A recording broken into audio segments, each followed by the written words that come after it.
Hallelujah. सभी को जो मसीह की। अब हम नया नियम से मत्ती का अध्याय पढ़ेंगे, जिसमें हम अध्याय 6 पढ़ रहे हैं। कल मैंने आप सभी को प्रार्थना के विषय में बताया था कि हमें प्रभु के साथ पास किस रीति से जाना है, कैसे प्रार्थना करना है। तो जिसमें हमने आपको 5 वचन बताया था कि प्रभु के सामने जाना है तो हमें प्रभु को ऊंचा करना है, यानी उसकी महिमा करनी है। उसके बाद उसके राज्य के लिए प्रार्थना करनी है। फिर अपनी प्रार्थनाओं को, अपनी ज़रूरतों को रखनी है। उसके बाद अपने रिकॉर्ड को प्रभु के सम्मुख रखना है कि हे प्रभु, मैं तेरे वचन के अनुसार अपने जीवन को व्यतीत करता हूँ, तो तू भी मेरी गलतियों को, मेरे अपराधों को क्षमा कर। फिर लास्ट में प्रार्थना करनी है, तो फिर दोबारा प्रभु की महिमा करनी है, प्रभु को जलाल देना है, यानी अपनी चिंताओं से बाहर आना है, प्रभु में आनंदित होना है। उसके बाद हमें आमीन प्रेयर करनी है।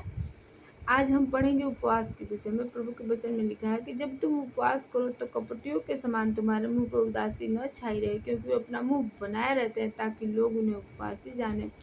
मैं तुमसे सच सच कहता हूँ, वे अपना प्रतिफल पा चुके हैं। हालेलुया। मेरे प्रिय प्रभु यीशु मसीह लोगों को कहते हैं कि जब तुम उपवास करो तो कपटियों के समान व्यवहार न करो, यानी अपने मुंह पर उदासी न रखो कि ताकि लोग तुम्हें उपवासी जाने। जो तुम्हारे लोग हैं आसपास के, तुम्हारे ऊपर दया दृष्टि दिखाएं कि तुम उपवास में हो, तुम रहने दो, हम तुम्हारे कामों को कर देते हैं, हम तुम्हारी सहायता कर देते हैं, क्योंकि तुम उपवास में हो। हालेलुया। प्रभु यीशु मसीह कहते हैं कि जो लोग ऐसा उपवास करते हैं वो अपना प्रतिफल पा चुकते हैं, यानी लोगों से दया दृष्टि उनको मिल जाती है, तो प्रभु की ओर से उन्हें कोई भी दया न मिलेगी। हालेलुया। परंतु जब तू उपवास करो तो अपने सिर पर तेल मल और मुंह धो, ताकि लोग नहीं परंतु तेरा पिता जो गुप्त में है तुझे उपवासी जाने। इस दिशा में तेरे पिता जो गुप्त में देखता है तुझे प्रतिफल देगा। हालेलुया। प्रभु यीशु मसीह कहते हैं कि जब उपवास करते हैं तो अपने सिर पर तेल मले, अपने मुंह को धोएं, ताकि जो आपका पिता है, जो गुप्त में आपको देखता है, जो आपको देखेगा कि आप उसके राज्य में परिश्रम कर रहे हैं, तो आपके लिए प्रतिफल देगा। हालेलुया। मेरे प्रिय, हमारे आत्मिक पिता कहते हैं कि जब आप उपवास करते हैं, यानी जब आप प्रभु के राज्य के लिए मेहनत करते हैं, तो आपको अपने आप को आनंदित रखना है, अपने आप को परमेश्वर में मग्न रखना है।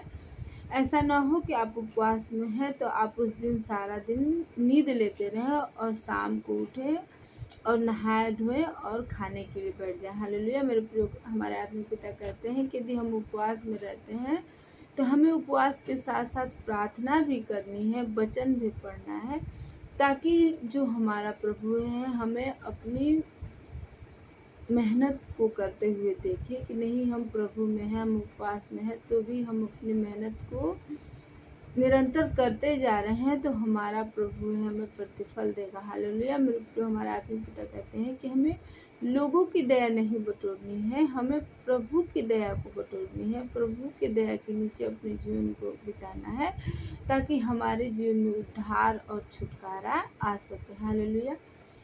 मेरे प्रिय, हमने पढ़ा कि प्रभु हर बार कह रहे हैं कि जब तू दान करे, जब तू प्रार्थना करे, जब तू उपवास करे, यानी इस बातों को कहने का क्या मतलब है। इन बातों के विषय में हमारे आत्मिक पिता हमें समझाते हैं कि हमें अपने मसीही जीवन में दान करना ही करना है, उपवास करना ही करना है, और प्रार्थना भी करनी ही करनी, यानी इनसे हम अलग होके प्रभु के राज्य से कुछ भी हासिल नहीं कर सकते। हालेलुया।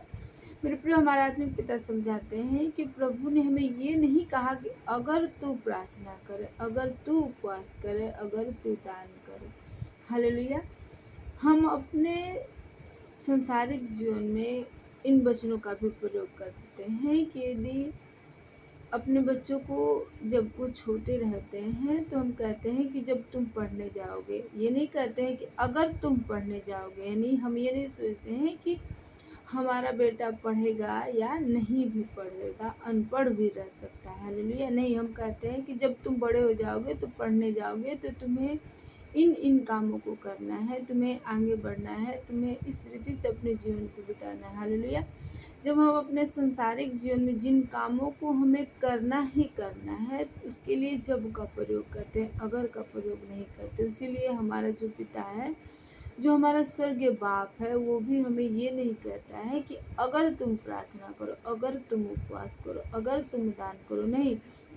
वो हमें सिखा रहा है कि हमें इन कामों को करना ही करना है। यानी अब जो हम प्रभु में हैं तो हमें कुछ दिन बीत गए हैं प्रभु में, तो अब हमें उपवासी जीवन को व्यतीत करना है। हमें अपने जीवन से जो हमारे सामर्थ्य के अनुसार है प्रभु के राज्य के लिए दान भी करनी है। यानी प्रभु के राज्य के लिए बोना है कि ताकि उसके राज्य का प्रचार प्रसार हो सके, और प्रार्थनाएं भी करनी है, अपने लिए भी करनी है और दूसरों के लिए भी करनी है, ताकि हम प्रभु के राज्य में इस्तेमाल हो सके और प्रभु हमारे जीवन से प्रसन्न हो सके और हमारे जीवन में उद्धार और छुटकारे को दे सके। आमीन।